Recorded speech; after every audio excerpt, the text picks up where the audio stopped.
आओ दोस्तों, आज हम सुनते हैं बड़ी मजेदार कहानी मेहनत का घड़ा फूट गया। मई की चिलचिलाती धूप में 12-13 साल का साहिल सड़क के किनारे अपने ठेले पर मिट्टी के घड़े बेचने बैठा था। पिछले 5-6 दिनों से पिताजी की तबीयत खराब होने की वजह से वह ठेला नहीं लगा पाए थे। इसलिए सुबह सवेरे ही माँ ने उसे घड़े बेचने के लिए मनाया। साहिल, आज तुम बैठोगे क्या ठेले पर? माँ ने थाली में कल के बचे चावल पर नमक और मिर्च पाउडर डालकर उसे देते हुए बोला। माँ, आज भी दाल या सब्जी नहीं है क्या? बेटा, बाबूजी ठीक हो जाएंगे ना, तब वो ले आएंगे बेटा।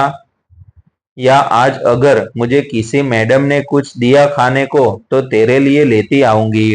कहते हुए माँ की आंखें भर आई। वो बाहर ठेले के पास आकर आंखें पोंछने लगी। माँ, चल निकलते हैं। जल्दी जाऊंगा तो 2 घड़े ज्यादा बेच पाऊंगा। माँ करुणामयी आंखों से उसे देख मुस्कुराई।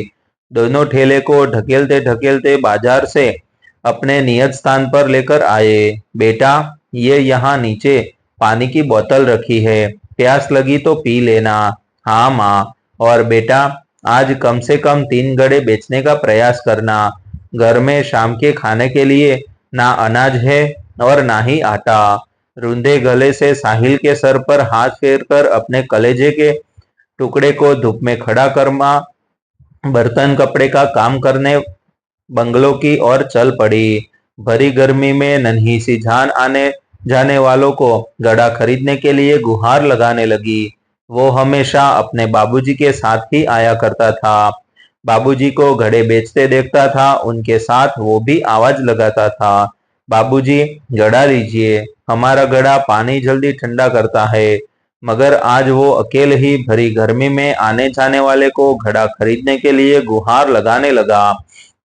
काका, लीजिए ना घड़ा। मैडम, लीजिए ना घड़ा।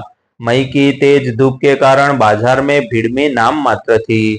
गुहार लगाते लगाते उसका गला सूखता और वह नीचे रखी बोतल से पानी पी लेता। बोतल का पानी भी लगभग खत्म होने पर था। शाम के 4 बजने को आ रहे थे, मगर अभी तक एक भी घड़ा बिका नहीं था। साहिल का चेहरा, सारा बदन पसीने से तरबदर हो गया था। आज घर का चूल्हा कैसे जलेगा, ये सोच के उसका नन्हा दिल धड़कने लगा। पिछले कुछ दिनों से पिताजी की तबीयत ठीक ना होने से वो घड़े बेचने नहीं जा पाए। माँ को भी पगार मिलने में वक्त था। जो थोड़ा बहुत उधार लिया था वो बाबूजी की दवाई पर खर्च हुआ। आज अगर घड़ा नहीं बिका तो शाम को खाना कैसा बनेगा? बाबूजी को खाना नहीं मिला तो उनकी तबीयत और बिगड़ जाएगी। नन्हे कंधों पर आई घर की जिम्मेदारियों ने उसे समय से पहले ही बड़ा बना दिया था। शाम ढलते ढलते बाजार में चहल पहल बढ़ने लगी। साहिल के दिल में आशा जगने लगी।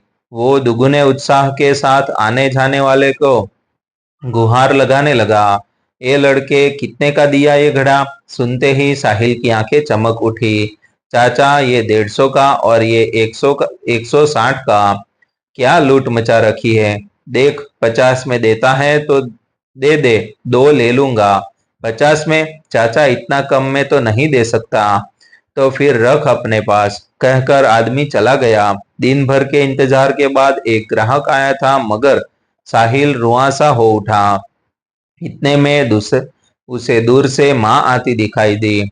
आज के खाने का इंतजाम करने के लिए कम से कम 3 घड़े बेचने के लिए माँ बोली थी, और एक भी घड़ा बेच नहीं पाया। उसका गला सूख गया, होठ थर थराने लगे। क्या हुआ साहिल? साहिल, माँ ने उसे हाथ लगाया, बदन से बुखार से तप रहा था। माँ ने एक भी घड़ा नहीं बिका। माँ उसे कलेजे से लिपटा कर रोने लगी। आजू बाजू धीरे धीरे भीड़ इकट्ठा होती गई। एक हाथ ने एक सिक्का उसकी तरफ उछाला। भीड़ से कई हाथों से सिक्के उछले। बेबस माँ ने पैसे इकट्ठे किए। कुल 160 रुपये थे। दिन भर की कड़ी धूप में झुलसे बचपन को आखिर उसका इनाम मिल गया। दोस्तों, ऐसे ही नहीं, कहानी देखने के लिए हमारा चैनल आप सब्सक्राइब कर लीजिए। जो आपके जीवन में कुछ नया करने के लिए हमारा चैनल आपको अवश्य प्रेरित